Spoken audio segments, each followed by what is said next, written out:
Ya, bueno, bien. Listo, entonces vamos a comenzar, como les comentaba, con la clase de hoy día. Ya estábamos en semana 6. Así que el tema que vamos a visualizar hoy es sinonimia contextual. Y bueno, ¿no? Técnicamente el tema en realidad es relaciones léxico-semánticas en el texto 1. Sinonimia contextual precisamente es uno de los temas que les va a venir dentro de sus evaluaciones, obviamente.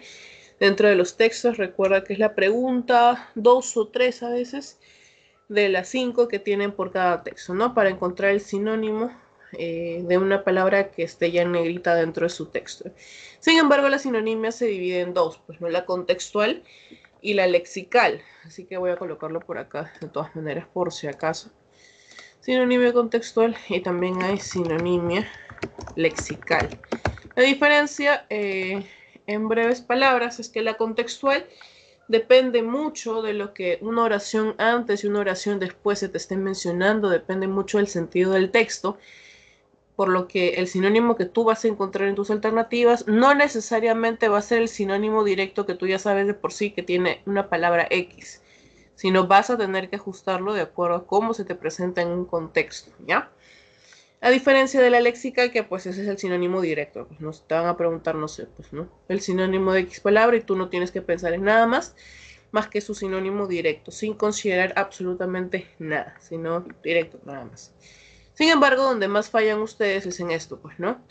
En la sinonimia contextual, porque a veces no leen que te están pidiendo contextual y marcas algo que está vinculado a lo lexical.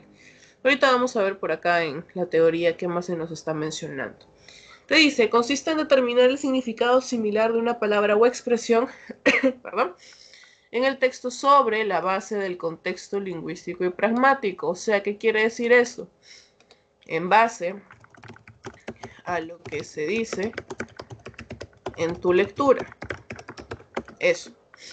Por ejemplo, la palabra hoja podría, dado sus significados, entenderse de dos formas. Y ahorita te van a presentar. Por ejemplo, un sinónimo lexical sería boda, matrimonio. ¿Importa qué más contexto tengamos? No. Sin embargo, como estamos en sinónimo contextual, vamos a tener que ver por acá el ejemplo que te están citando, ¿no? Acá te dicen hoja. Aquí se entiende, por un lado, como un pedazo de papel donde tú escribes, me imagino donde anotarás sus ejercicios de matemáticas, estarás por ahí practicando, sobre todo las hojas recicladas, y por el otro lado tienes hoja, que es, bueno, ¿no? La lámina de los vegetales, ¿no? Una hoja de lechuga, dos hojitas de perejil, o las hojitas del culantro, pues, ¿no? Está vinculado esto como hoja en cuanto a vegetal, versus el otro que es un pedazo de papel, es papel técnicamente, ¿no? Ahora te dice, teniendo en cuenta lo conversado hasta aquí, El soldado escribió lo que sucedió en la guerra en hojas que fueron enviadas como cartas a sus padres. En este contexto el significado de hoja se corresponde con, obviamente, pues no, estamos hablando de hojas como cartas. No vas a usar como carta una hoja de lechuga, pues, ¿no? Sino vas a tener que usar una hoja en formato de papel, pues, ¿no? Que está procesado con madera y demás. Así que obviamente acá se está haciendo alusión a pedazos de papel, ¿no? Simple y sencillo. De esa misma manera se te va a presentar en tu texto, sí. Pero eso sí, algo que yo te recomiendo mucho es leer una oración antes y una oración después para que te puedas situar mejor. Recuerda que tu cerebro en ese momento está preocupadísimo por ver qué ejercicios de matemáticas, sobre todo para ti que tú eres ABC, se te van a colocar. Por lo tanto, aligera la carga a tu cerebro y eso, lee de nuevo una oración antes y una después para poder comprender mejor lo que se te está presentando en el término en negrita, ¿ya? Aquí a ver, la sinonimia contextual ya consiste en la igualdad semántica, ok, que se establece entre una palabra del texto y otra metatextual, basándonos exclusivamente en el contexto de la lectura, ¿no? Jorge se dio cuenta que María no comía su hamburguesa, entonces él le pregunta por qué, y él responde, está raro, mira. Este mira, pues en este caso sinónimo contextual sería como que observa, ¿no? Date cuenta, mira, esto está pasando, ¿no? Entonces acá se puede encontrar fácilmente como que el sinónimo contextual no hay ningún problema.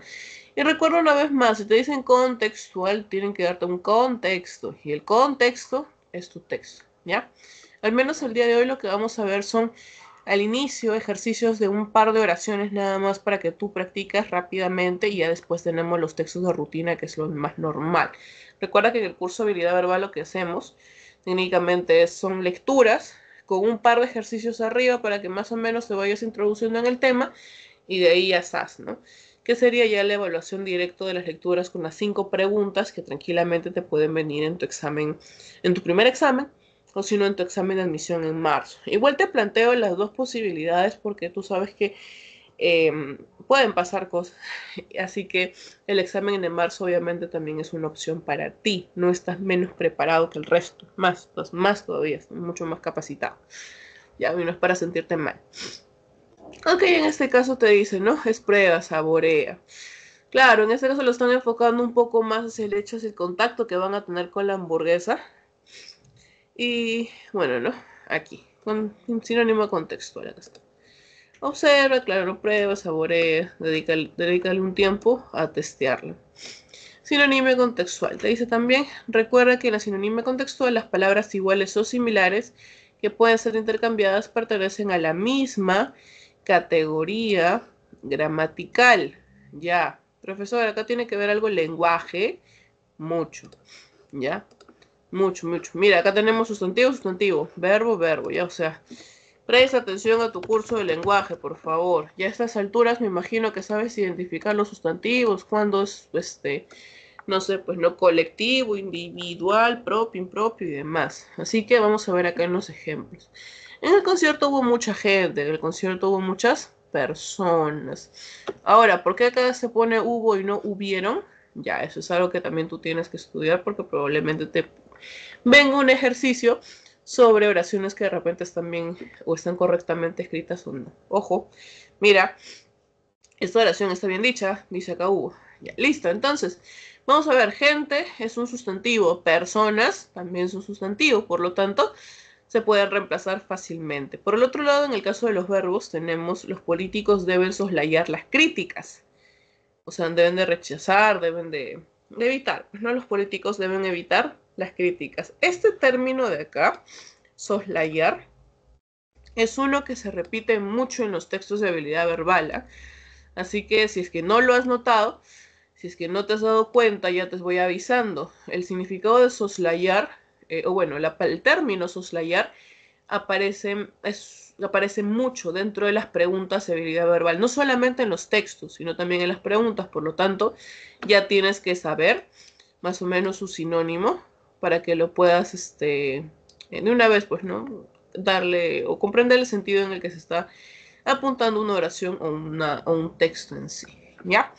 Listo, entonces mediante, ahora, si te acuerdas de la categoría gramatical en buena hora, no digo que estrictamente debas saber, no, no necesariamente, porque ya el alumno que practica y practica bastante, ya a este punto de la categoría gramatical como que no mucho caso le hace, sino simplemente se deja llevar por ver qué palabra es la más apropiada de acuerdo al sentido de la oración. Sin embargo, si a ti te va bien el lenguaje, si dominas, si sabes reconocer estas cosas, pues bueno, no tienes una ayuda más. Sin embargo, tampoco no te compliques tanto, porque para esto tenemos diferentes métodos para hacer que no te equivoques, ¿ya?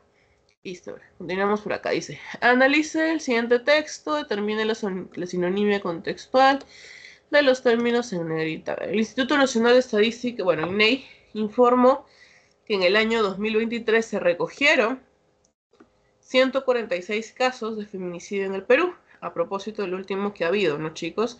Tengan en cuenta que de repente la problemática sobre la violencia en la mujer pueda venirse en el primero o en el segundo examen, o si no, hasta en el examen de admisión.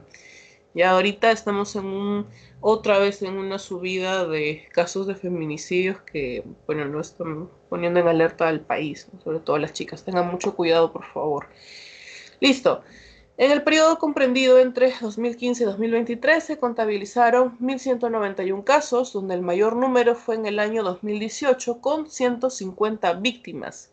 Asimismo, se reportó que en el 2023 en Lima Metropolitana ocurrieron 11 casos de feminicidios menos respecto al año 2022. Sin embargo, en Junín los casos se dispararon en 12 y en Arequipa 9 respecto al año anterior. Por ello, el feminicidio se entiende como la muerte de las mujeres por su condición de ser mujer, pues, ¿no?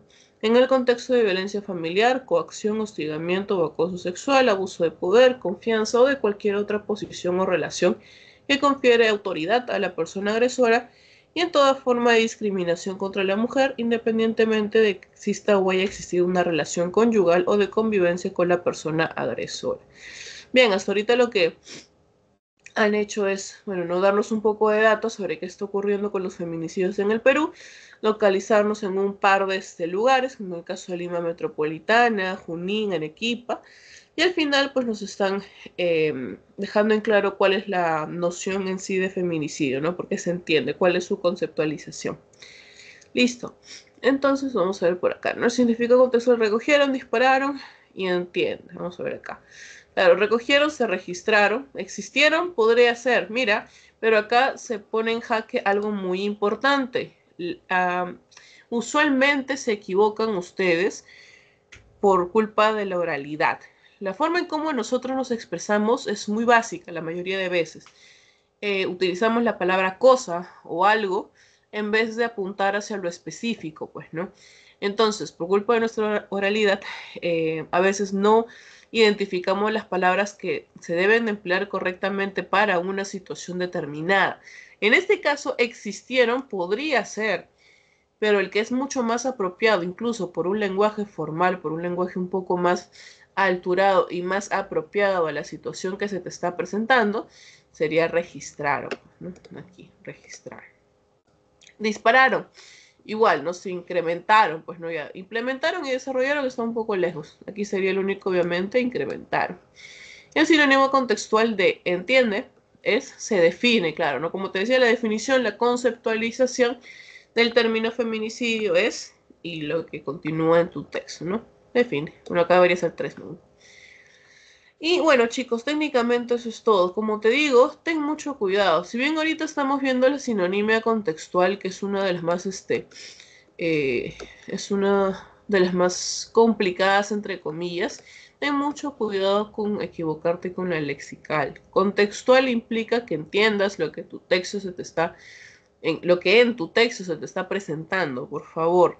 Y otra cosa también, abre bien tu ojo. Si tienes que leer bien si se te está preguntando sinónimo o antónimo, porque después te confundes y estás llorando porque no te diste cuenta que te estaban pidiendo, por ejemplo, antónimo, tú marcaste el sinónimo. En este caso vamos a ir despacio. Creo que ya la otra semana ya vamos a ver, no sé si el otro tipo de sinónimo o vamos a empezar con los antónimos, pero esto, por favor, ten mucho cuidado. Fíjate bien, por favor. Si te piden sinónimo, sinónimo. Si te pide antónimo, marca el antónimo, porque probablemente ustedes sepan la respuesta. El problema es como están tan despistados y atolondrados, no lo marcan, pues y ahí se quedan con un puntaje pues no negativo, en vez de sumarle y en vez de que sigan subiendo su puesto. Listo, ahora sí, vamos a ir a ver por acá qué tenemos en la ficha del día de hoy, ¿no? Que es lo más importante para ustedes en realidad. Ya introducimos un poquito el tema. Ya sabemos de qué vamos a hablar hoy día. Así que vamos a ir por acá. Bueno, sentido contextual, como ya te estaba mencionando, ya eso lo tenemos pauteado. Y aquí aparece, por ejemplo, definición conceptual. Acá te están dando algunos ejemplos. Igual, definición sinonímica. Lo acabamos de ver también. La contextual otra vez. Pero esta vez con un texto un poco más largo. Luego tenemos igual, ¿no? Cuna, postular. Y ahora sí, hay una parte donde se te va a hablar un poco en inglés, porque recuerda que tienes tanto texto en inglés como texto en español. Bueno, el texto en inglés en realidad, ya sabes que, bueno, te he explicado que es en un nivel relativamente básico, sin embargo, igual ten mucho cuidado. Y bueno, ¿no? Aquí se está empleando un par de términos, igual en negrita, yo te voy a ayudar de todas maneras. Así que tranquilo. Y nada, y aquí nomás termina. Entonces, únicamente son un par de preguntas para que te introduzcas en el tema, así que te voy a dar 5 minutos exagerando para que lo completes hasta aquí. Y de ahí ya vamos a ver lo que sería o no tu texto, que aquí ya empieza pues no la matanza. Si mal no me acuerdo, empezamos con un texto de Nietzsche, así que ten mucho cuidado. Si es que ya terminas de hacer rápido todo lo de arriba, continúa resolviendo. Y si ya terminaste de hacer todo, no pierdas tu tiempo, por favor. Aprovecha los minutos que tienes, no en jugar tu Minecraft, sino en repasar lo que debes, porque si no, después mueres, ¿ya? Así que 5 minutos para que puedas, 4 minutos, 5 minutos para que puedas terminar toda la primera parte y ahí yo ya entro a ayudarte para ver cuál sería la respuesta correcta.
Ok, chicos.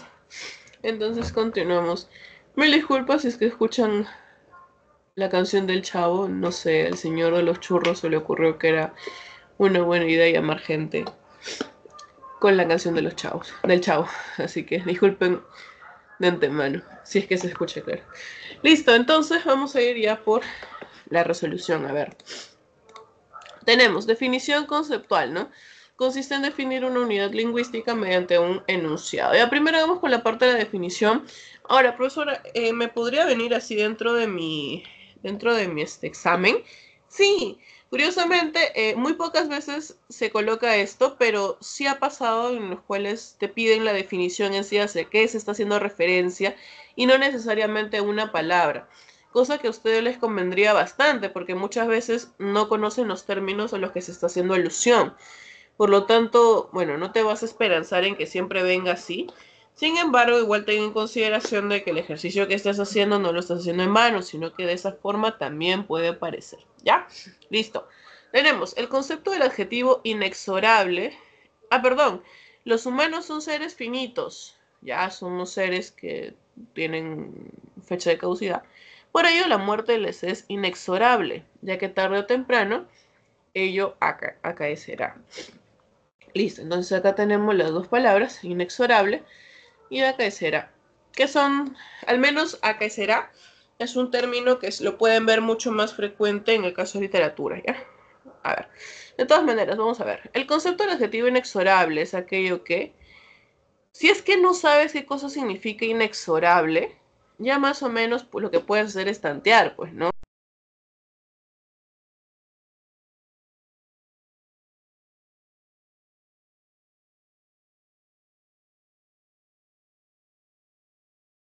Pasar.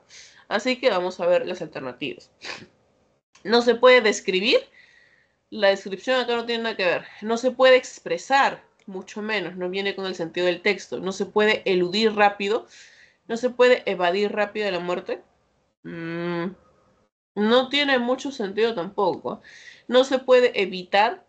Ya, esto está un poco más general y un poco, y a la vez que se ajusta un poco mejor, ¿no? Es posible de hacer. ¿De hacer?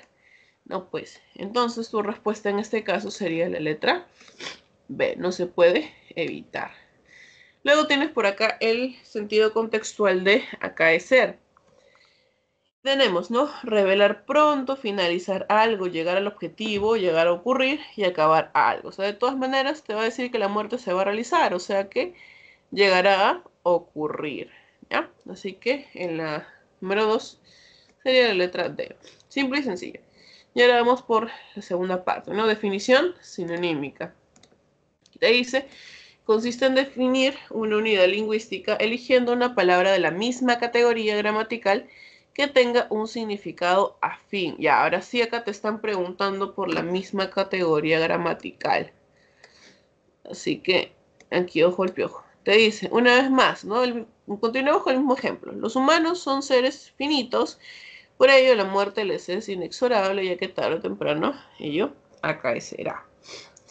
Así que vamos a ver con esto. ¿Qué pasa con la definición sinonímica? Con la categoría gramatical. Entonces tienes por acá las alternativas, ¿no? En cuanto a inexorable. Necesaria, soslayable, disponible, espontánea y lacrimoso.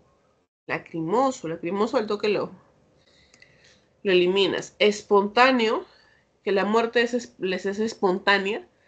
Podría ser de repente. ¿Ya? La muerte les es disponible. Tampoco. Soslayable. O sea que lo puedes rechazar. No, pues no eres un dios. Necesaria, ya también. Entonces, ¿cuál de los dos se podría ajustar mejor? Teniendo en cuenta que esto, ¿no? Son seres finitos, más que espontaneidad para que se corrobore el hecho de que tú eres un ser finito, la muerte te resultará necesaria. Entonces, aquí es A. 2 te dice igual, ¿no? Con el verbo acaecer, ¿qué pasará? Te dice complacer, acontecer, indemnizar, aparecer y decaer. Vamos eliminando los que no tienen nada que ver.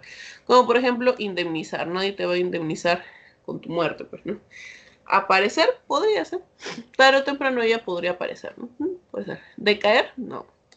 Complacer, tampoco. Ahora, entre aparecer y acontecer, el término más apropiado sería en realidad acontecer, pues, ¿no? Y también por un lenguaje un poco más formal. Recordemos que esto, en el caso de aparecer, es incluso un lenguaje un poco más tranqui.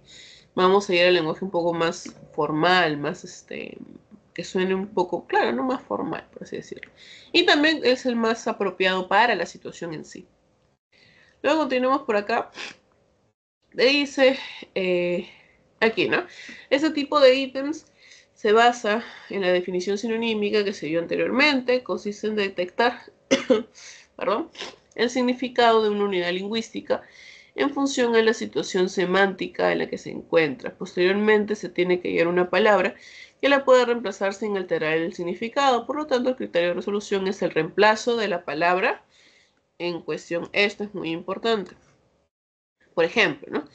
La teoría unitaria o del viejo mundo sobre el origen de la sífilis, ¿ya? Está basada en las similitudes morfológicas y estructurales y en la comunidad antígena de los distintos treponemas entre sí, así como en los rasgos semejantes existentes por los cuadros clínicos que producen. En este contexto se acuñó la teoría unitaria defendida por Hudson, que postula el hecho de que se podría tratar de un único microorganismo cuya cuna pudo haber sido originariamente África hace miles de años. O sea, independientemente de lo que tenemos abajo, ¿a qué se está haciendo referencia?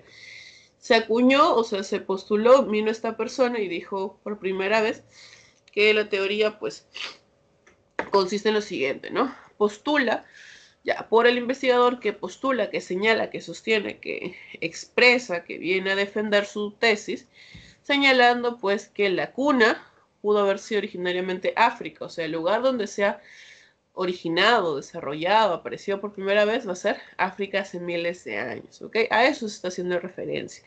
Entonces, en base a lo que te estoy mencionando, tenemos por acá esto, ¿no? El verbo acuñar se puede reemplazar por recetar, no, pues no.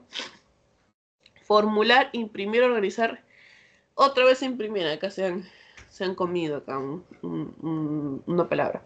Bien, el único que nos queda entonces sería formular, pues no creo, formuló, organizó. Bueno, organizar no tanto, pero sí el hecho de formular, de ser el primero en señalar esto. Luego tenemos por acá postuló, ¿no? En el caso de postuló sería sostuvo, ¿no? Es el único. Declamar no es lo mismo que sostener o expresar. Declamar es algo un poco más poético. Hago énfasis en esto porque serían los dos únicos términos en los cuales tú podrías estar en duda. Dudo mucho que propiciar sería uno de los que tú hayas elegido, pues no, sino aquí estarías rondando entre declamar o sostener, cualquiera de estos dos. Pero declamar, como te comento, es más que nada algo literato, algo poético, y acá como que muy poéticos no estamos, porque estamos precisamente en un contexto científico, por lo tanto, vamos hacia la parte un poco más objetiva, que en este caso sería sostener. El significado contextual de cuna es procedencia, insignificancia, naturaleza, propiedad, fundamento. Ya, aquí como te decía, se originó en África, pues no sea procedencia. Naturaleza, no, sino en este caso es procedencia. Lugar, ¿dónde? Ya, por eso es que es procedencia. Lugar, ya. En el caso del, claro, la lengua inglesa o en el texto en inglés también se te presenta pues este tipo de preguntas, ¿no? Y ahora, ¿cuáles son las preguntas que van a significar dime el sinónimo de las que ves a continuación? The word X is closed, perdón. In meaning to, the word X could be replaced by the word X most nearly means. What does X probably mean? What is the meaning of X? Ya, cualquiera de estas preguntas lo que está haciendo alusión es dime el sinónimo de esta palabra. O dime cuál sería el sinónimo más cercano de esta palabra. O qué significaría esta palabra en el texto. Ya, eso es lo que te están preguntando. Te dice, por ejemplo, ¿no? La disputa, el debate sobre la marihuana en California probablemente nunca podrá ser resuelto, ¿no? Ahora, esta palabra, debate, ¿qué podría significar? En este caso sería argument. Recuerda que argument no significa argumento. Argument significa debate, confrontación, ¿ya? Argument. Te dice también en el número 2, este virus realmente se está llevando mi energía, pues, ¿no?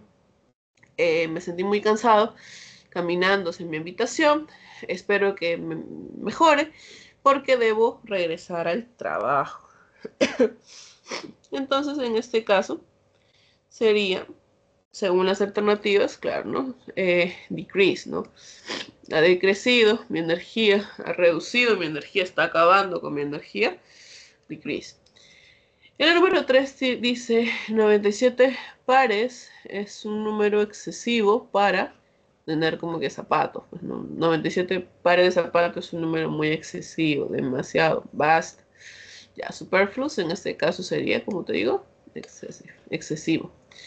4. Algunas personas piensan que la discusión, cuando la conversación sobre los peligros del cigarro o de fumar cigarro, eh, oculta el verdadero problema. Pues, uh, claro, ellos consideran que el real problema es con respecto a los consumidores, o sea, no necesariamente con los peligros, sino con las personas en sí. Entonces, como en este caso, obscures quiere decir, incluso si es que no sabes, algo como que oscuro, oscuro, oscuro, oscuro, ¿qué podría ser? Entonces, ok, en este caso sería concealed, ¿ya? Que sería esconder, no quiere mostrar que el verdadero problema es lo siguiente.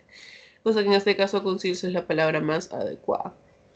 Bien, luego tenemos por acá entonces, y ahora sí, por fin, el texto, el primer texto para poderlo resolver, que como te decía es sobre Nietzsche. Ten mucho cuidado, porque por lo tanto quiere decir que es un texto filosófico.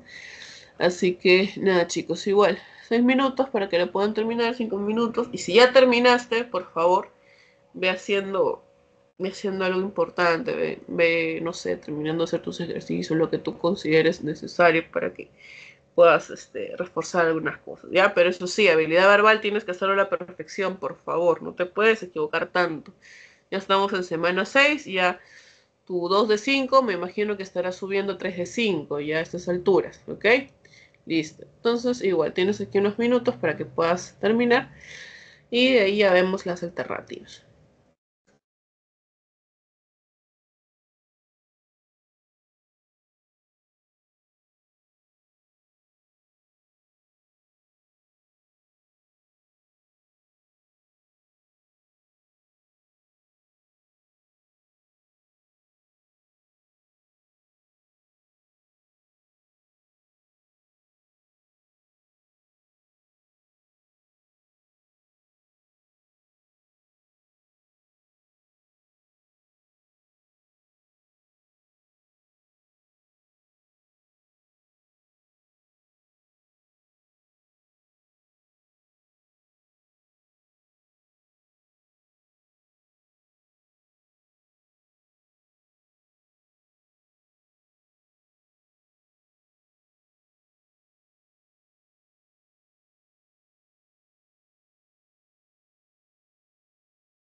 Ok, chicos, listo. Entonces continuamos. A ver, vamos a ver qué nos dice un poco acá el texto. ¿Qué es entonces la verdad? Ya, ok. Como les decía, es un texto de Nietzsche, por lo tanto vamos a enfrentarnos un poquito a un texto filosófico, por lo tanto hay que tener bastante cuidado. Le dice una vez más, ¿qué es entonces la verdad? Ok, entonces esto va a ser nuestro término en disputa, ¿no? La verdad, ¿qué es? Un ejército móvil de metáforas, metonimias, antropomorfismos, en resumidas cuentas, una suma de relaciones humanas que han sido realzadas, extrapoladas, adornadas poética y retóricamente, y que después de un prolongado uso a un pueblo le parecen fijas, canónicas, obligatorias. Y sí, pues no, lo que está haciendo referencia es que al inicio, pues, lo que se considera como un verdadero no necesariamente nació con esta cualidad que nosotros consideramos, ¿no? Sino que poco a poco lo que genera una comunidad es que le parezca como que algo un poco más certero y bajo el cual tú tienes que regir tu vida. Por eso es que te dice que después de un prolongado uso a un pueblo le parecen fijas, canónicas, obligatorias. Las verdades son ilusiones de las que se ha olvidado que lo son, metáforas que se han vuelto gastadas y sin fuerza sensible, monedas que han perdido su troquelado y no son ahora consideradas como monedas, sino como metal. No sabemos todavía de dónde procede el impulso hacia la verdad, pues hasta ahora solamente hemos prestado atención al compromiso que la sociedad establece para existir, la de ser veraz, es decir, usar las metáforas usuales, así pues dicho en términos morales, de la obligación de mentir según una, ay, se fue, según una convención firme, ¿no? ¿Qué más? De mentir borreguilmente, ya. Más o menos, si estás un poquito familiarizado con las teorías de Nietzsche, sabrás a qué se está tratando de hacer referencia con lo de seguir a otros sin cuestionar nada. De acuerdo con un estilo obligatorio para otros. Para todos, perdón. Ciertamente, el hombre se olvida de que su situación es esta, por tanto miente inconscientemente de la manera que hemos indicado y en virtud de hábitos milenarios. Y precisamente en virtud de esta inconsciencia, precisamente en virtud de este olvido, adquiere el sentimiento de la verdad. ¿Qué nos ha estado contando por acá Nicho? ¿De qué se ha estado quejando? Porque a mi estimado le encanta mucho quejarse. Es que de repente el sentido de verdad que él considera cómo nace y cómo tú tienes que al final del día considerarlo, pues los seres humanos a estas alturas, o bueno, los de su contexto, consideran que ya no rescatan mucho el inicio de todo, pues, ¿no? De que la verdad en sí no nace como algo científico, no nace como algo netamente sólido, sino que es un conjunto de metáforas, por así decirlo. Sino que esto, pues, no tiene un carácter un poco más metafórico. Así que bueno, esto por ese lado. Aquí el término que vamos a tocar sería obligatorias. Así que vamos a ver por acá abajito cuáles son las preguntas a resolver. Tema central. A ver, Nietzsche y su crítica de la verdad en las sociedades. Las sociedades. No te está dando una lista de a qué sociedades apunta. Sin embargo, vamos a dejar así. La verdad y la capacidad de búsqueda en los hombres. No, capacidad de búsqueda no te está hablando nada de esto. Así que no. La verdad y el olvido de su carácter metafórico relativo. ¿Ya? Podría ser. ¿Por qué es esto, no? Que la gente ya dejó de considerar la verdad como el inicio de algo que es metafórico, que próximamente se vuelve algo certero. Nietzsche, la importancia de la verdad en la moralidad. No estamos desarrollando toda la teoría moral de Nietzsche en sí misma, sino lo estamos viendo incluso en la parte final como que de chispazo. Por eso es que les decía, ¿no? Los que se han familiarizado un poquito con Nietzsche sabrán que en esto del carácter servil se apunta mucho incluso hacia la religión, ¿no? El rechazo de la religión. Las figuras literarias que fueron definidas por Nietzsche, no, pues acá mi estimado no inventó figuras literarias, no estamos en el curso de literatura. Por lo tanto, estamos entre la A y la C.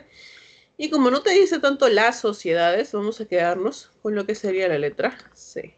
La verdad, yo olvido su carácter metafórico relativo. Ahora, vamos a ver por acá. Obligatorias. Una vez más, lo que te decía. Una atrás, una adelante.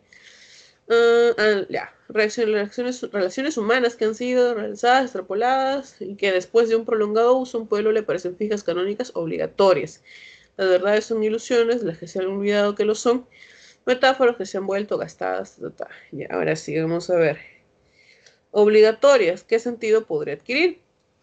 Dispensabilidad, no es que sea tanto esto.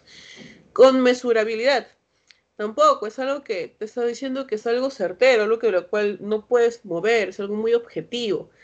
Responsabilidad, no. Sostenibilidad, no estamos hablando de reciclado. El único que nos queda entonces sería el sentido de incuestionabilidad. ¿Por qué? Porque con esto lo que está tratando de decirte Nietzsche, al señalar que las verdades son obligatorias, es que ya adquieren un carácter del cual la gente lo va a considerar como algo sagrado, algo con lo cual no debe de vulnerar, por lo tanto, no lo puedes cuestionar, no lo puedes refutar, es una verdad ya establecida, tú no vas a ir en contra de la verdad. 3. Resulta compatible afirmar que las verdades, ok, acá es una copia y pega del texto, dice, son metáforas que por uso prolongado se cuestionan. No, no se cuestiona, así que no. Generan el impulso de los hombres hacia el compromiso. Hacia el compromiso. No, pues no, tu texto no, no son hacia el compromiso. Permanecen inmutables ya que se conoce su procedencia. Inmutables no, porque sí existe acá un cambio de una verdad que al inicio aparece como una metáfora versus ya después, posteriormente, pues se convertirá ya en la verdad que conocemos hoy en día como algo objetivo, ¿no? Se caracteriza por perpetuar mentiras en el inconsciente. Mentiras, no, mentira. A la mentira que se está haciendo alusión, según la concepción de Nietzsche, es el trastocamiento que ha habido por parte del ser humano. Así que en sí las verdades no es que tengan esta cualidad por ser en sí mismas verdades. Son ilusiones que se asumen como mentiras sempiternas. Ahora sí, podría ser, ya que hablamos de mentiras. Esto sí podría ser, sobre todo por ese término de sempiternos. Ok, entonces lo único que nos queda también sería la letra E. 4. Se deduce del texto que cualquier verdad que es aceptada o respaldada, ¿qué va a pasar? Debe ser apoyada por la ciencia y la tecnología. Cualquier verdad. Mira, cualquier verdad que sea aceptada o respaldada.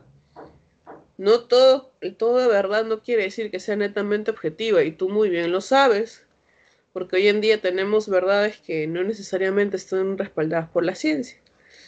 Ya. Debe tomarse como una metáfora de la realidad. ¿Ya? ¿Constituye una mentira respaldada por una élite? No, no estamos hablando tanto de eso. O sea, como que la parte del confrontamiento con la religión no está tan explícito, por lo tanto. ¿Está sustentada por la convención de intelectuales? No, para nada. Es la misma gente. ¿Siempre se va a comparar con una moneda gastada? No, no siempre. Es un ejemplo nada más. Entonces tenemos en dos, pues, ¿no? Debe ser apoyada. Este debe ser me causa problemas, porque acá te dicen cualquier verdad. Entonces el único que queda debe tomarse como una metáfora de la realidad. Y teniendo en cuenta que todo tu texto se ha tratado sobre esto, pues, ¿no? La forma en cómo realmente se debe de proceder con respecto a ello. Finalmente, 5. Si una verdad lograra posicionarse durante muchos años con gran aceptación, entonces la tesis nietzscheana se vería totalmente refutada. No.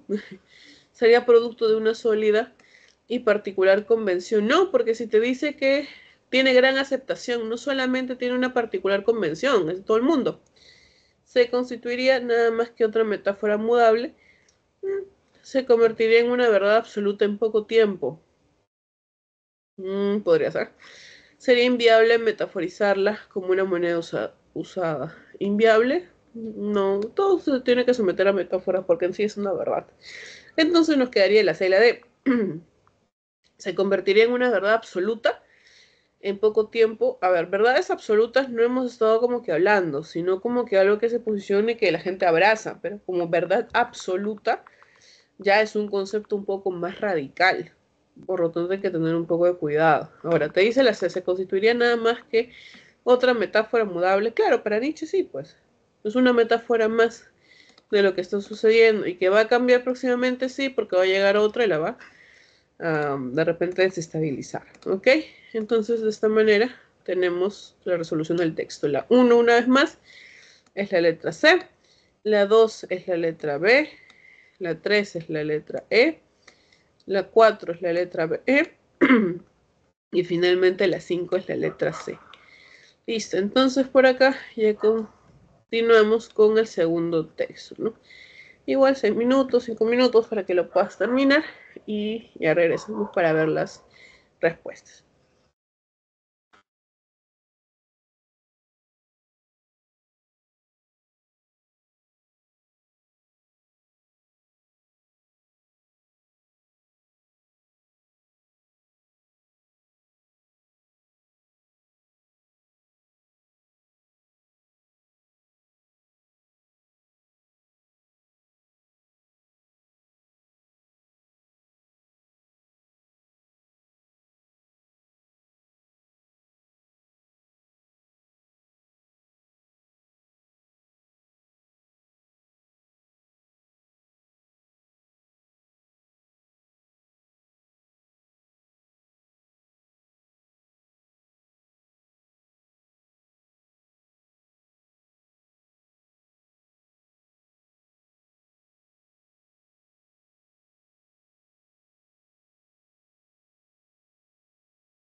Ok, chicos, entonces continuamos con el siguiente texto.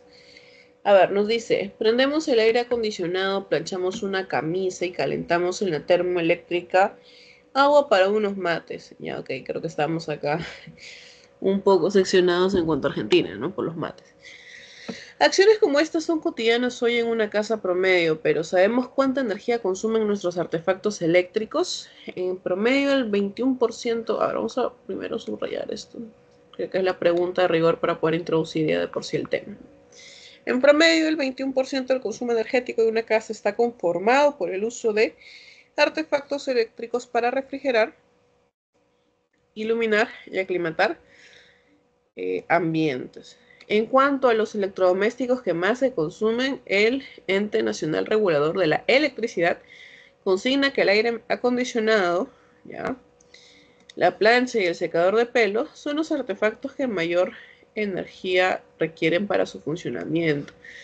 Aunque de por sí en toda casa no es que haya tanto aire acondicionado, ¿no? O sea, son muy pocas las casas acá, al menos en Lima, que cuentan con aire acondicionado, o al menos del sector C, son relativamente pocas. O sea, lo mucho hay un ventilador o dos, ¿no? Pero de por sí la instalación del aire acondicionado acá es un poco extraño. Claro, me refiero a casas, no, no supermercados, no establecimientos comerciales, porque ahí sí, pues sí tiene que haber. En la plancha tenemos creo que todo, ¿no? Técnicamente para que tu ropa quede pues, sin ninguna arruga o algo así.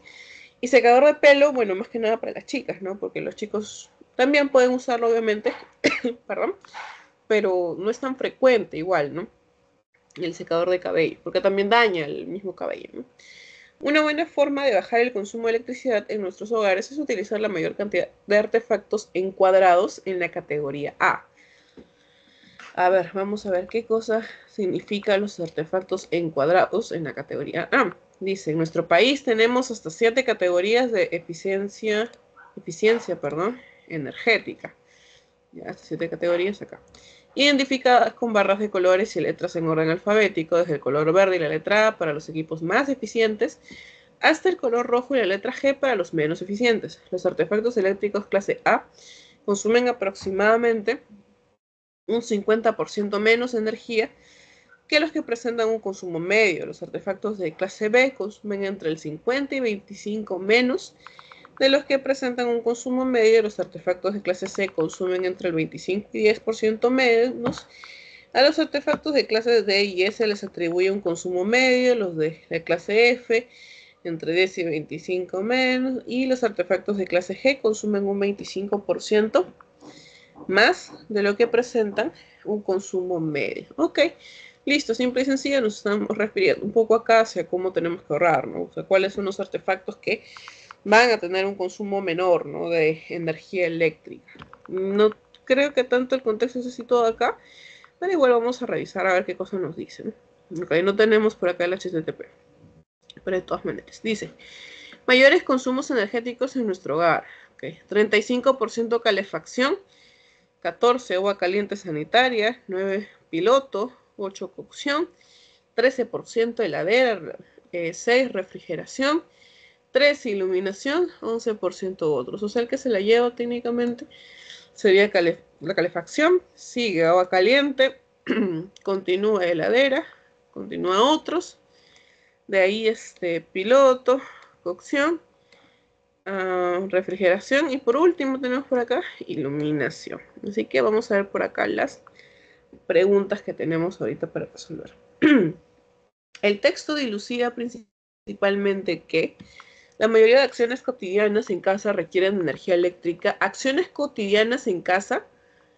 No te he hablado tanto de acciones cotidianas, sino te han hablado de artefactos en sí, o sea, y de cómo pueden consumir. Por lo tanto, no. Existe una lista de artefactos cuyo consumo de energía debemos dosificar. Ya podría ser en parte, pero te dice principalmente. Así que vamos a dejarlo igual por ahí en stand-by. C. ¿Es posible controlar mejor el consumo de energía de nuestros artefactos? Podría ser. Debemos prescindir de los artefactos que generan mayor gasto energético. En tu texto en ningún momento te está diciendo elimíname todos. Por lo tanto, lo de prescindir, no. Existen categorías de eficiencia energética que ayudan a optimizar los artefactos. Optimizar, no para nada, sino te están diciendo cuánta luz genera, ¿no? Cuánto gasto es aquí y allá. Listo, entonces estamos entre la B y la C. Una vez más, existe una lista de artefactos cuyo consumo de energía debemos dosificar o es posible controlar mejor el consumo de energía de nuestros artefactos. Ya, esto, cuyo consumo de energía debemos dosificar. En el texto no se está señalando tan claro que esto, ¿no? La necesidad de dosificar, sino te está diciendo que cuánto vas a gastar nada más. Por lo tanto, nos quedaríamos con la letra C. Sin embargo, igual la B no está tan alejada, pero bueno, vamos a ceñirnos un poquito hacia la C. 2. En el texto el término encuadrado tiene antónimo. Aquí está. Antónimo.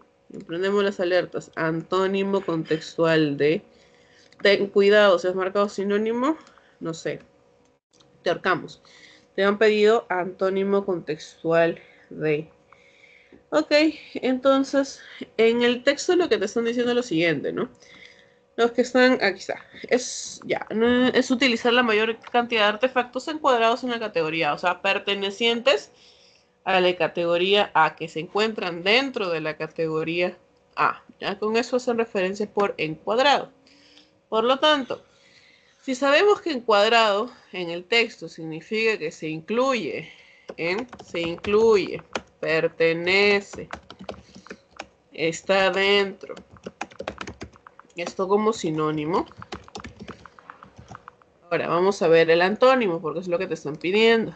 Así que catalogado no tiene nada que ver. Determinado menos. Liberado. Desafiliado. Excluido. Este es el más fuerte. Excluido.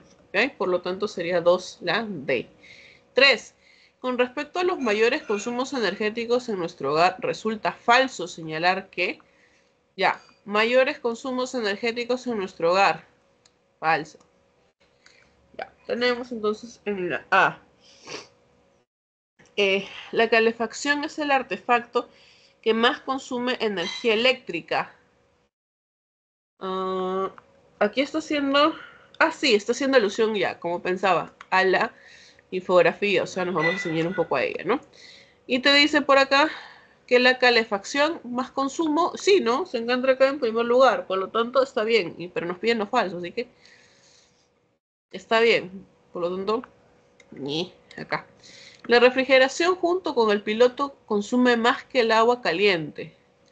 Refrigeración con el piloto consume más que el agua caliente. 9 más 6, 15. Más, la diferencia del 14 obviamente que es más, ¿no? Así que está bien. La heladera podría encontrarse dentro de las 3 primeras categorías. La heladera. 3 primeras categorías. No sé qué tanto, ¿eh? No, vamos a dejarlo por ahí. En stand-by. La iluminación es la que menos porcentaje de energía consume en la lista. A ver, iluminación. Menos porcentaje. Sí, directo.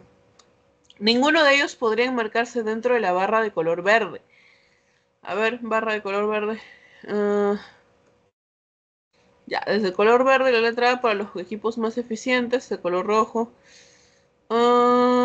Clase A consume 50% menos de energía que los que presentan un consumo medio.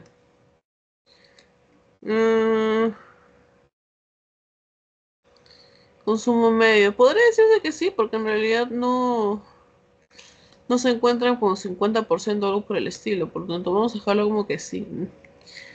Pero tampoco no se precisa mucho. Por lo tanto, vamos a dejarlo por ahí de lado. Lo único que nos quedaría entonces sería la heladera. Pues mayores consumos energéticos. ¿Ya? Y... ya. Vamos a ver por acá. 4. Se puede deducir del texto que el uso constante de un artefacto. ¿Ya qué pasa con el uso constante de un artefacto? A ver, implica no verificar si consume más de lo normal. Está en función únicamente a condiciones internas. Se da por el desconocimiento de su categorización, puede estar condicionado por factores externos, debe ser abandonado si consume mucha energía. Ya. El uso constante de un artefacto, ¿qué genera? ¿O qué implica, por así decirlo? No verificar si consume más de lo normal. No, si tienes que verificar. Está en función únicamente de condiciones internas, no necesariamente. Mira, y acá aparece la palabra únicamente. Siempre que te aparezca acá un mente o algo que te implique exclusión o que solamente es algo único o solamente es una cosa, usualmente está mal. Se da por el desconocimiento de su categorización. No necesariamente, ¿ah? No necesariamente. A ver, vamos a ver. Puede estar condicionado por factores externos. Ya, mira, qué curioso. La B y la D se contraponen. Ya, y puede ser abandonado si consume mucha energía. Puede ser abandonado si... Podría ser, pero en este caso vamos a irnos un poco más hacia la contradicción. Mira, en el caso de, justo como te decía, estas dos están en función de oposición, ¿no? Te dice, solamente vamos hacia las condiciones internas o te dice que puede estar condicionado por factores externos, no excluye a otros. Entonces, como están en función de ser opuestos, uno de estos dos va a tener que ser la respuesta, ¿ya? Porque esa es la lógica que habíamos aplicado desde un inicio. Te dije que usualmente pasa, que una de estos dos va a ser la respuesta. Por lo tanto, como acá te incluyen uno, el únicamente, o sea que solamente está en condiciones internas o factores internos, tú sabes que también puede ser por factores externos. Por lo tanto, vamos a quedarnos con la letra D. 5. Si se careciera de instrumentos precisos para medir el consumo de energía eléctrica en nuestros artefactos, entonces tenemos, aún así podría saber cuáles son los que más energía consumen frente a otros. No, pues, porque acá te está diciendo si no hubiese algo para medir el consumo de energía eléctrica, no podría saber cuáles son los que tienen más energía, pues. Lo dicho por el Ente Nacional Regulador de Energía perdería credibilidad, claro, porque ellos básicamente se quedan sin los porcentajes, ¿no? Se tendría que fijar una categorización mucho más relativa para evitar desorden, La mejor forma de ahorrar energía eléctrica sería utilizar artefactos una vez al mes. No, pues, ¿cómo vas a usar solamente no sé, pues, no calefacción en un día de verano una vez al mes? No, pues, febrero, imagínate, ¿no? Morimos. Nunca podríamos saber la cantidad de energía eléctrica que gastan los artefactos. Nunca. Es que sí sabríamos, pero no necesariamente de una forma tan precisa, pues. Así que entonces nos quedaríamos con esto. ¿Y por qué? Porque también tiene compatibilidad con tu texto, ¿ah? Yo te he dicho que en el caso de la extrapolación y en el caso de las inferencias, tu resultado, tu respuesta tiene que ir en consonancia con lo que en alguna parte de tu texto te he mencionado. Por lo tanto, como estamos partiendo incluso desde la data que te proporciona esta institución, bueno, en este caso pues estaría apuntando hacia ella y que todo tu texto se vendría abajo. ¿Ya? Listo. Entonces, vamos a dejarlo aquí una vez más. La 1 es la C de casa. La 2 es la D de dado. La 3 es la C de casa. La 4 es la D de dado. La 5 es la B de barco. Listo. Ahora continuamos ya con el texto. Ya, miren, vamos a ver si es que es necesario comer carne o no. Uno de los temas que también se suma, por ejemplo, lo del consumo de la leche, si es pertinente o no, o el consumo de los transgénicos, que también pertenece al debate típico para un texto dialéctico. ¿Ya? Listo. Entonces vamos a continuar acá con el texto 2. Ya sabes, unos minutos para que puedas ir a leer. 7 minutos, 8 minutos, porque es un texto dialéctico. Ten cuidado. Identifica bien los argumentos y aquí vemos la respuesta entre todos.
Ok, chicos, a ver.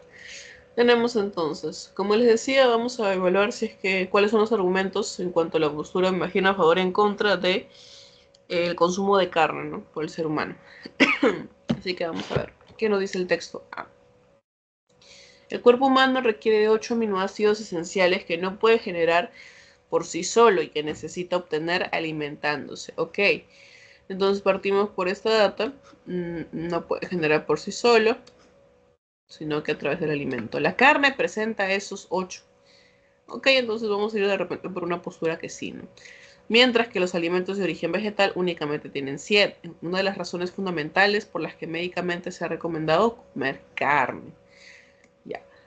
Sin embargo, la dueña de El Corazón, una tienda especializada en México en alimentación saludable y consciente, explicó que la proteína, allá, ojo, aquí vamos con con las comillas, ¿no? Aquí. La proteína se forma a partir de estos aminoácidos esenciales como si fueran juntándose piezas de rompecabezas. Por ello, si desde un inicio metemos aminoácidos de forma correcta, estamos dándole al cuerpo materia prima para que él solito pueda crear las proteínas correctas. Perdón. Un ejemplo de ello es combinar una leguminosa como el frijol, que tiene 7 aminoácidos esenciales, con un cereal como el maíz, que tiene otros 7 aminoácidos esenciales. Entre ellos el que le falta al frijol. De este modo no tiene que desgastarse tanto, ¿ya? No tiene que desgastarse tanto el cuerpo humano en deshacer una proteína. Y además se ahorra adquirir las toxinas de la carne que a la larga provocan colesterol alto, enfermedades cardiovasculares, cáncer o diabetes. De hecho, el borrego presenta 19% de proteínas y la res 21%, mientras que la calabaza 37% y la espirulina 64%. Se desmitifica así la idea de comer carne para cubrir las necesidades del organismo. Ok, al inicio parecía que fuese un texto a favor, ¿no? Porque estamos viendo que la carne pues justamente está calzando con esta necesidad de aminoácidos. Pero en realidad pues nos muestra que desde una dieta un poco más, no sé, vegana de repente, podríamos también como que cubrir esta falta, ¿no? Sobre todo cuando se junta, por acá te están diciendo un frijol, con un maíz, ¿no? Y al final, pues, señalan algo que es muy importante y que sí tiene bastante de cierto, pues, ¿no? El hecho de que comer carne y en sí carne roja provoca bastante el colesterol alto y también lo de enfermedades cardiovasculares. Por eso es que la carne también se come, pero no tan seguido, pues todos los días no, sino tienes que alternarlo, ¿no? Bien, esto, ahora no te estoy diciendo que nunca comas carne, ¿no? Que nunca comas una hamburguesa, pero sí que no sea tan seguido, porque si no después estás volando con el colesterol. Bien, a ver, vamos a ir con el texto B. ¿Comer carne realmente es malo para la salud? La nutricionista y dietista Sandra Ortiz señala que primero hay que tener en cuenta, hay que tener presente que no es la carne, ojo, lo que siempre falta en la dieta es la proteína lo que cuenta. No es necesario consumir carne siempre. Y cuando se consume la proteína a través de otros alimentos, el cuerpo no sabe si tú estás comiendo pollo, pescado o carne. Él lo que identifica es lo que estés dando a la proteína que necesita. El nutriente es la proteína, el animal es el vehículo. En ese sentido, enumera que hay proteínas de origen vegetal como los granos como la quinoa. A la vez aclara que las personas vegetarianas que se encargan de conseguir proteína vegetal de buena calidad no tienen ningún problema con que su cuerpo funcione adecuadamente. Ok, entonces, como que no está diciendo que es normal con las personas vegetarianas. En cambio, los casos extremos como el de un vegano, ya, acá estamos viendo entonces la diferencia entre el ser vegetariano versus el ser vegano, que no es lo mismo. Te dice, en cambio, los casos extremos como el de un vegano o quien lleva una dieta macrobiótica sí tiene problemas porque no tiene ningún tipo de proteínas, ya que básicamente todo es frutas y vegetales. Ahora bien, Ortiz aclara que dejar de consumir carnes no garantiza una salud plena, y eso sí tiene razón. Bueno, al menos por lo que yo he visto, ¿no? No hay estudios que digan que por ser vegetariano no te va a dar ningún tipo de enfermedad, ni cáncer, ni nada de eso, porque el cáncer, igual que otras enfermedades, influye el factor genético, es el factor ambiental, no es la alimentación solamente. Bien, si bien tenemos dos textos que podría incluso destinarse, o bueno, no dirigirse hacia la postura en que pues realmente no está necesario, vemos matices, cosa que es lo importante aquí de rescatar, ¿no? En el primer punto, en el primer texto, lo que estamos observando es que tenemos un argumento netamente a favor de que no necesariamente se debe comer carne, sino que lo puedes reemplazar con otros alimentos y listo, ¿no? Además recordar que te puede generar pues no una que otra enfermedad preocupante. Luego tenemos en el texto B que, ok, no es necesario consumir siempre carne, no obstante hay que tener un poquito de cuidado, ¿no? Sobre todo con las personas que son veganas, porque ellos sí de arranque rechazan bastantes alimentos que no contienen necesariamente esta proteína que se necesita, sino que solamente lo restringen a frutas y vegetales.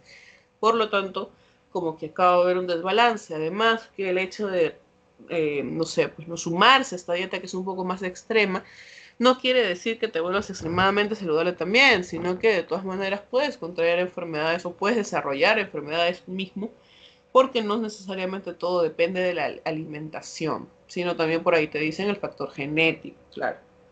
Bien, entonces tenemos estos dos textos. Ahora vamos a evaluar qué nos dice por aquí abajo. Ambos textos abordan el tema controversial de las semejanzas entre las proteínas de origen animal y vegetal. Semejanzas. Vamos a verlo así. La correcta forma de consumir proteínas, no, para nada. Relevancia de una alimentación sana contra las enfermedades. Esto está demasiado amplio. Por lo tanto, no. La necesidad de consumir carne para la asimilación de proteínas. Claro, el tema controversial. ¿Cuál es el tema controversial? En realidad es el consumo de carne. Así que vamos a ver, puede ser. Los beneficios o perjuicios del consumo de carne para la salud. No se nos ha dado la lista de perjuicios o de beneficios, ¿ah? En el texto A nos están diciendo que sí, pues no, tenemos una que otra enfermedad rara, podría ser perjuicios, pero no es que te estén dando ambos una lista. Ojo, por lo tanto, no. Nos quedamos tanto como la A con la D. Te dice las semejanzas entre las proteínas de origen animal y vegetal. Es que en sí el tema controversial no es que sean semejantes o no, sino sería el consumo, porque incluso en el HTTP, en el título de las noticias, se hace referencia a ello. Por lo tanto, la 1 va a ser la letra D. ¿Ya? Aquí. Ay, ya. 2. En el texto A, el término desmitificar tiene una vez más antónimo contextual de. Vamos a ver por acá desmitificar. Se desmitifica así la idea de comer carne para cubrir las necesidades del organismo. Entonces, lo que se está haciendo aquí es poner en tela de juicio, pues, ¿no? Por lo tanto, vamos a ver con el antónimo contextual. Sería la letra A. En este caso vas a refrendar, ¿ya? Los sinónimos de las palabras lo puedes buscar tú. Lo bueno es que tú tienes internet, así que vamos. 3. Con respecto a los argumentos del texto B, resulta incompatible sostener que la obtención de las proteínas, ¿cuál sería acá? Falso. Resulta incompatible, falso. Con respecto a la obtención de las proteínas, tenemos, a ver, en una dieta vegana o macrobiótica mengua notablemente. Esto de acá es verdadero, pues. Están viendo lo falso. Claro, o sea, bajan totalmente su cantidad, por lo tanto es preocupante. Es totalmente imprescindible para nuestro organismo. Imprescindible para nuestro organismo. Es de origen vegetal como la quinoa. De origen vegetal como la quinoa puede traer beneficios. Sí, normal, porque te están diciendo que pertenece al conjunto de y demás. No debe darse exclusivamente a través de las carnes. Claro, lo que te estoy diciendo es que el animal es el vehículo, ¿no? De manera permanente mermará el riesgo de enfermarse ya de frente. Podríamos decir que es la letra E. Pero a ver.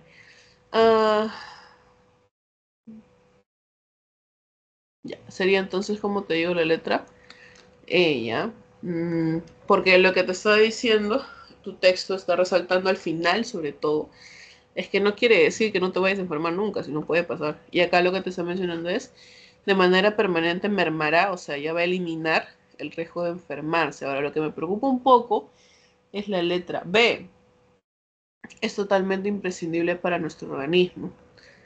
No es que sea tan imprescindible del todo. Sin embargo, como les digo, como estamos hablando de incompatibilidad, tenemos que ver la copia y pega del texto. Vamos a quedar con la letra E, ¿ya? Sin embargo, está un poquito extraña esta pregunta. 4. Se deduce a partir de lo expuesto del texto A que las proteínas de origen animal exigen un mayor desgaste al cuerpo humano para deshacerlas. Ya. Sí, en realidad sí. Son la causante de todas las enfermedades no, todas. Un absoluto más. No, cuidado. ¿Todas? No. Presentan más aminoácidos que las proteínas de origen vegetal. No, bueno. ¿Todas? No, pues, no. Han sufrido una merma considerable, no, eso no se sabe. Como la del borrego y la res juntas exceden el 40% de las proteínas. Tampoco, pues no, sino que sería entonces la letra A, no exige un mayor desgaste del cuerpo para deshacerlos. 5, bueno. Y la 5. Uy, ¿qué pasó? Bueno, ya. La 5, que no aparece por acá, no sé por qué. Está extraño y se han comido acá el texto, que ahorita lo voy a arreglar, no se preocupen. Vamos a ver, en la número 5, que no aparece acá, pero vamos a pensar que sí. Dice, si se demostrara que el consumo constante de carnes aumenta el riesgo de padecer, voy a colocarlo más así. Acá, número 5. Te dice, si se demostrara que el consumo constante de carnes aumenta el riesgo de padecer enfermedades cardiovasculares o cáncer, entonces te presentan acá las 5 alternativas, ¿no? Te presentan acá la A, la B, la C, la D y la E. Ya voy a ir localizando términos claves, ¿ya? Para cada uno. Te dice, ¿una dieta vegana o macrobiótica garantizará una vida sin enfermedad? No, pues, sin enfermedad. Sin enfermedad, no, para nada. En tu texto se ha estado señalando que, pues, sí puedes contraer, nadie dice que no. El Estado de México debería prohibir la crianza de animales de granja. No, eso yo lea lo de los animales de granja. Está mucho más allá de la capacidad que tiene tu texto para señalarte tal o cual argumento sobre el consumo de carne. C, te dice, la nutricionista Ortiz podría recomendar un consumo moderado de estas. Ya podría ser, porque recuerda que en la extrapolación usualmente lo que se hace es conversar un poco con la posición que toma el autor. Por lo tanto, vamos a dejar con una línea. D. A ver, dice, todas las verduras y frutas se convertirían en alimentos exclusivos. ¿Alimentos exclusivos? No, pues. Alimentos exclusivos. No. Ello sería causado por el exceso de los aminoácidos que el cuerpo requiere. No es un exceso de aminoácidos, ¿ya? Sino es lo normal. Es lo normal. Aminoácidos. No, para nada, es lo normal, como te digo. Es lo que tu cuerpo usualmente necesita. Por lo tanto, en todo caso, la alternativa correcta sería la letra C, ¿ya? Y vamos a ponerlo por acá. Dibujar sería la letra C, ¿ya? En la 5. Ahorita voy a solucionar lo del texto que se ha comido acá mi PDF. Y vamos a ver el resto. Sin embargo, igual de todas maneras, repaso de las claves. La 5 sería casa. La 4 es la A. La 3 es la E. La 2 es la A. Y la 1 es la D de dado. Listo, ahora sí. Profesora, Dime. profe, una consulta. En la cuatro yo estaba releyendo el texto Ujú, y en un principio había pensado que no podía ser la A porque en el texto dice, un ejemplo de ello es combinar una leguminosa como el frijol, que tiene 7 aminoácidos esenciales, con un cereal como el maíz, que tiene otros 7 aminoácidos esenciales, entre ellos el que le falta el frijol. De este modo, entre comillas, no tiene que desgastarse tanto el cuerpo humano para deshacer una proteína, cierra comillas, y además se ahorra adquirir las toxinas, etc. ¿No? Entonces yo había leído como que de este ujú. modo, o había entendido, el no tiene que desgastarse tanto el cuerpo humano, lo había entendido como que se refería a que como solamente iba a obtener 7 aminoácidos esenciales, iba a tener que buscarlos como de algún lado y no los iba a encontrar, entonces eso iba por, como para el desgaste. O sea, Ujú. a eso estaba con el desgaste. Pero tenía que haberlo entendido como que el hecho más bien de no comer carne es lo que se consideraría como desgaste. No, ¿Por no, no. qué? O sea, está bien tu razonamiento. Cuando tú comes un frijol o un maíz junto con un maíz, tu cuerpo no va a padecer tanto. Eso es lo que te está diciendo. Cuando tú comes esto, no padece. Pero ¿qué pasa con la carne? Ahí es donde te está diciendo que sí. Ahí sí se podría. Por eso es que cuando te dice este modo no tiene, que acá está marcando una especie de slash, como que una especie de contraposición. Con esto no vas a padecer versus con la carne que sí, pues porque sí, acá estás complementándose a todo a tope y también la carne de por sí pues es relativamente pesado, ¿no? A diferencia del consumo de un frijol con un maíz. Entonces está bien tu razonamiento, pero tu pregunta te está haciendo alusión a sobre el origen de origen animal. Sí, sí va a ser el desgaste. Y justo el párrafo que estás tomando, ahí está la respuesta. Porque ahí justo te están diciendo sobre el frijol y el maíz que todo va a ir tranquilo con tu cuerpo, no, no vas a morir en el intento. Pero cuando hablamos ya de la carne, o sea, no te está diciendo qué pasa con la carne, pero sí está marcando como acá una contraposición.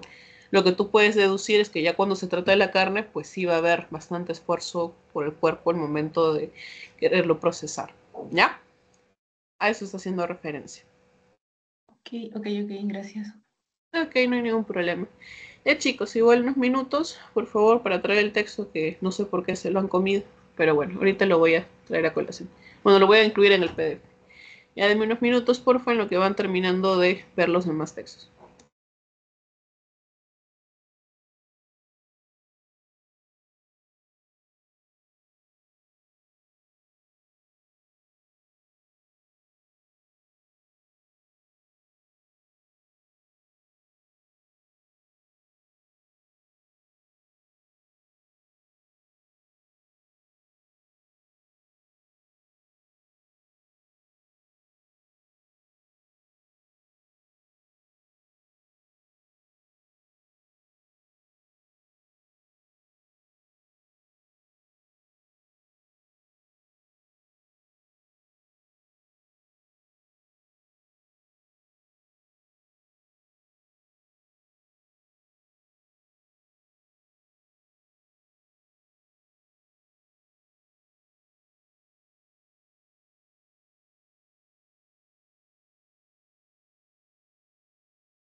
Ok, chicos, a ver, voy a compartir de nuevo.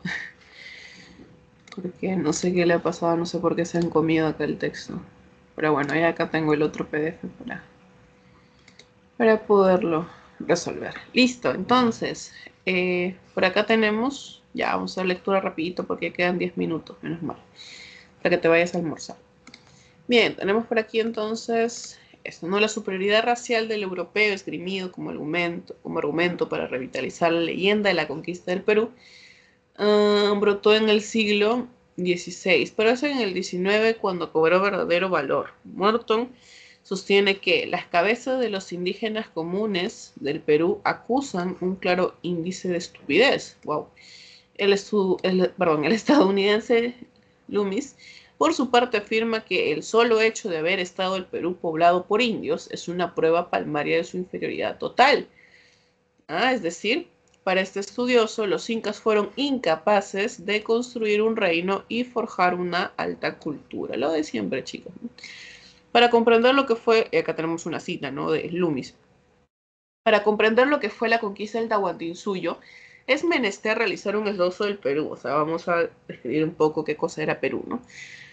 Nos han contado que el Perú era un gran imperio, opulento, populoso y civilizado, que era gobernado por una extensa serie de reyes incas, que eran conquistadores de vastos territorios y que tenían caminos militares mejores que los que construyeron los romanos. Sobre todo se nos ha hablado mucho del largo linaje de monarcas incas, incas cuyo último rey fue Huayna Cápac, cuyos hijos Huáscar y Atahualpa se enfrentaron entre sí por la corona imperial, que Pizarro usó a un hermano contra el otro a fin de conquistar el imperio. Pero todo esto, con otras 1000 cosas igualmente ridículas, son falsedades que se han escrito basadas en la más supina ignorancia de aquel país y de sus habitantes, porque hay que recordar que aquellos sorprendentes seres no eran más que indios. Qué fuerte. Tales afirmaciones subjetivas, con el desarrollo de la antropología y la etnohistoria, han quedado desmanteladas, obviamente, pues, ¿no? También. De tal modo que decir que 178 españoles pudieron conquistar sin ayuda de nadie el imperio andino, compuesto de varios de miles de soldados y de millones de pobladores supuestamente inferiores, es totalmente absurdo. Las fuentes documentales, como las crónicas de los propios españoles, entre ellos Pedro Cieza de León, dan fe de que las huestes de Pizarro contaron con la colaboración de etnias indígenas opuestas a los incas. Y sí, pues no, los incas, al ser un estado pues que practicaban la esclavitud y demás, obviamente van a tener a gente que no esté de acuerdo con ellos, sobre todo con esta pelea entre Huáscar y Atahualpa, generó que varios sectores se quisieran rebelar contra Atahualpa, y es ahí donde vieron a Pizarro como un presunto aliado, sobre todo los chancas, recuerdo mucho. Dice que más, Alejandro Lipschutz fue el pionero de esgrimir tales argumentos al afirmar que algunos señores étnicos, ¿ya?, decidieron prestar asistencia a los españoles. Y sí, asimismo, existe abundante información de la época que dan fe de dichas alianzas, sobre todo de las entabladas con los curacas chancas Francisco Cusichaca y Felipe Huagrapaucar, quienes elaboraron informes mediante los cuales reclamaban ciertos beneficios como un reconocimiento de las alianzas establecidas con Francisco Pizarro.